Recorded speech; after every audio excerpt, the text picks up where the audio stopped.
hello. First thing I want to do is just acknowledge my journey with you for the past 22 years. Yeah. It has been the single most profound thing. It's changed my life on immeasurable ways, even more than Oprah. Now we know that's not possible. It is. It absolutely is.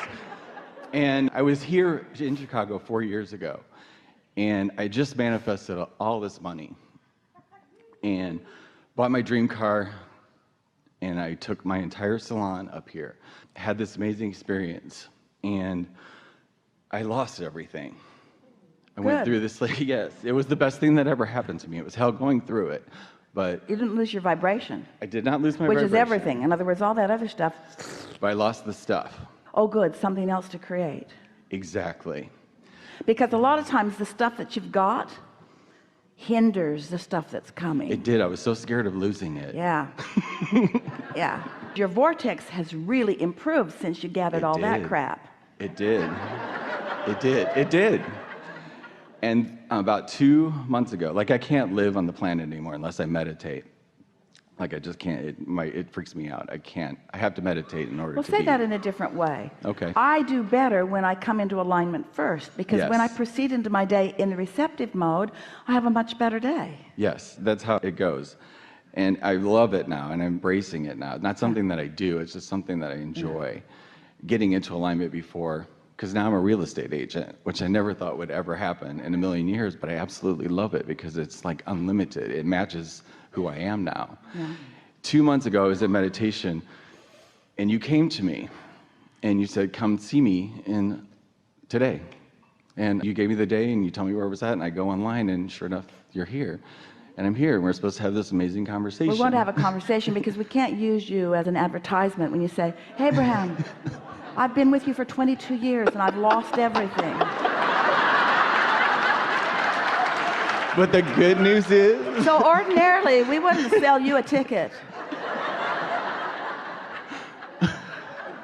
This is true.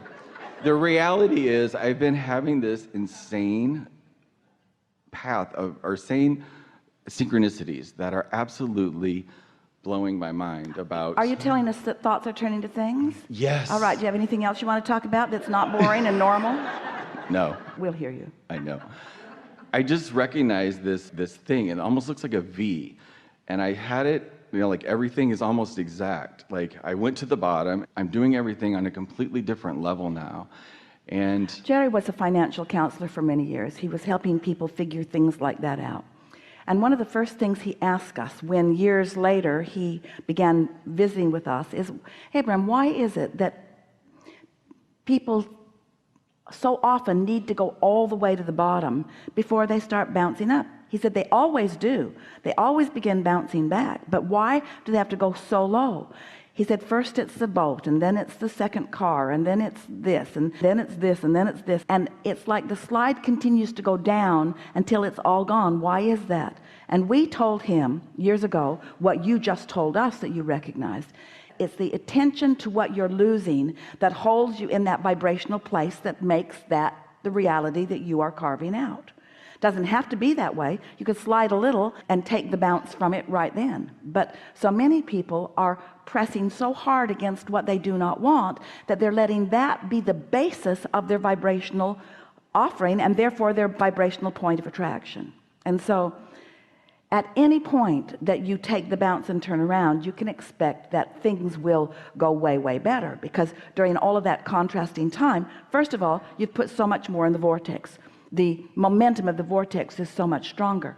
But it also requires then more discipline of focus, to not allow yourself to go back in a sort of post-traumatic war syndrome type thing and focus upon those things that caused you emotional pain then. In other words, you've really got to accept that all of that is to your advantage. We have two very important stories to tell you, and you've undoubtedly heard them before, but we're going to tell them to you again. So two people in the same week came to us with similar stories. One, a woman, an artist, coming from New York out to California. She had her portfolio of all of her magnificent artistry in her car in these boxes. She was going to Hollywood. She was going to present herself as a set designer, and someone broke into her car and took it all. And she said, so here I am with nothing to show. She said, I have lost it all. And we said, you have not lost your talent. You've not lost your point of attraction. You've not lost your vibrational prowess. You've not forgotten who you are as an artist. And anyway, that portfolio no longer represented what you have to offer now. It was a distortion of who you are. If you show what you painted 5 years ago, 10 years ago, 15 years ago, really, she had some of that in her portfolio, or even 1 year ago, or even last week, it does not represent who you are now. We said, go present yourself as you are now. The other was a man who, like you, had built quite an empire. He had lost it. He was in his 60s. He said, Abraham, how can I ever begin to start over now? It's taking me all these years to get to that point, and now it's gone. And we said to him, you have not lost your point of attraction. You don't understand what that vibrational version of you is. You have not lost your point of attraction. Your point of attraction and all that power of desire is there. You can turn things around so quickly. All you got to do is get in the receptive mode. It doesn't matter what you have. You're not amassing stuff anyway. You're amassing your ability to attract stuff, to create stuff, to manifest stuff. Manifestation is an easy thing once you get into that vibrational place where you're allowing it to manifest. Don't drag your manifestations from before around with you and use those assets as your reason to express your prowess to the world. That's not your prowess to the world. You present yourself to the world vibrationally. You present yourself to the world attitudinally. You present yourself to the world in terms of your mood. It's your point of attraction. It's what you're allowing the universe to deliver to you now, the ideas now, the rendezvous now, the circumstances and events now. You hear people talk about, oh, they got their big break. Well, we say they finally got into the receptive mode. And so often when people get their big break, they don't stay in the attitude of allowing another and another and another and another and another, because they think that big breaks are scarce. They're not. It's receptive modes that are scarce. It's you being in this receptive mode. That's what's scarce.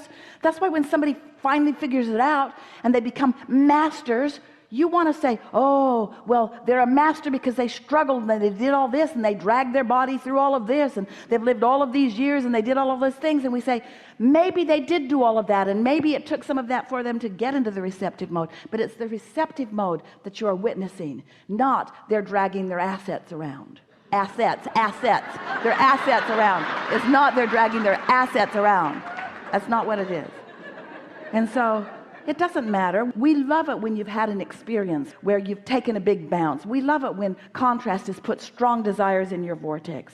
Just don't spend any time, spend no time justifying anything by looking back. Don't ask for understanding of others. They don't understand anyway. Don't ask for pity from them. Don't ask for help from them. Don't talk about it. Just feel happy about where you are in terms of this very powerful vortex that you've accumulated, and get in the receptive mode and enjoy the feelings and thoughts first, and feelings and other things that are coming as these magnificent vibrations are turning into experiences. And you already said much of that to us. We just cleaned it up big time, because you're doing this and this and this and this and this and this, and maybe even the positive slightly bit more than the negative, but you don't need to do the negative at all. I don't even want to talk about it. We don't need the anymore. backstory. What you want to say is, oh, I'm in a powerful place of attraction. Now what you want to say is, oh, and it was hard to get there. Don't say that, because it wasn't hard to get there, and it was the most natural thing in the world to me.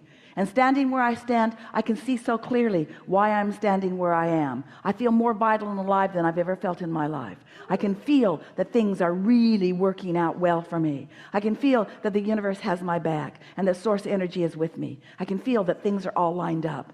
I know what my work is. My work is receptive mode, and oh, I've always been really good at that. I've always been really good at being able to focus. And off you go. Enough? Thank you. Yeah. It's really good.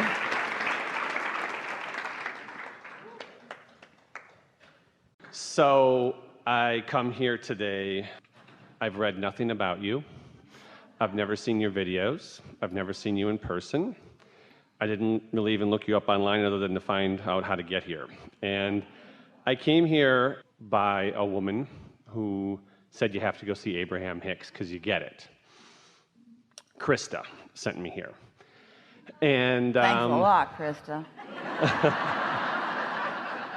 so when I'm hearing you speak, a lot of things resonate with me, and what I'm sitting with right now is a couple things. One of the things I like to do is I love to use metaphors, and I love to make people laugh, and those aren't always necessarily the best things, but the first thing is I want to go pee, and there's no bathrooms here, so I'm just putting that vibration out there that I'd like a bathroom. There are bathrooms, but the women have taken them all.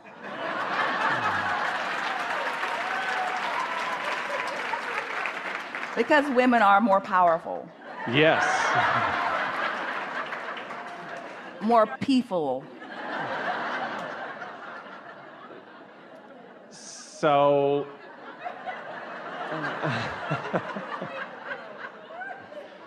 So my journey has, a lot of the things that people have been saying have resonated with me, and my belief is that I'm here speaking right now, hopefully on behalf of someone else in the room.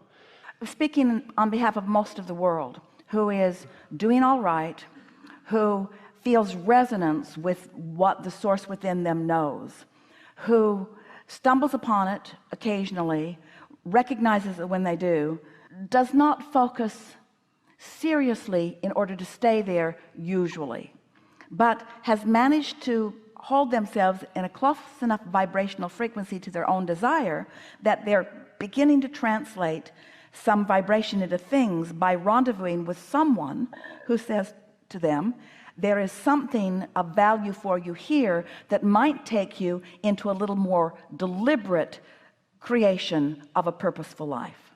People don't need to be here. They don't need to hear these words in order to do what they came to do when they decided to be in this physical body. Contrast is going to be here whether you hear us say it or not, and contrast is going to serve you whether you hear us say it or not, and you're going to launch vibrational rockets of desire whether you hear us say it or not, and you're going to have a vibrational reality whether you hear us say it or not, and the source within you is guiding you every step of the way whether you hear us say it or not. You don't need to hear us. But the benefit that you get from us and from Krista and from others, the benefit is if we can convince you that it matters that you feel good, if we can convince you that feeling good is good for you because feeling good is necessary in order for you to be in the receptive mode, and when you are in the receptive mode, then you have the whole of you focused in this moment in time. And oh, it's so much more delicious to have the whole of you focused in any moment in time than some fractured, pinched off piece of you. In other words, it's so much better to be fully focused, fully having a conversation with someone, fully in love with life, fully appreciating the beauty of whoever it is that you're focused upon. It's so good to be tuned in, tapped in, turned on. It's not necessary to be here to be that. But sometimes it's helpful to be here to understand what you've been stumbling on and to sustain it, you see. There is truth around every corner because your inner being is wanting to guide you toward what's of greatest benefit for you. But there's no one path, and there's no one inner being that's going to guide you all to the same path. In other words, you are really diverse, you are really different, you are all brilliant, and you are all loved, and things are always working out for all of you, no matter what. We're glad you came. We're glad that we have this conversation, but you didn't need to be here in order to live happily ever after.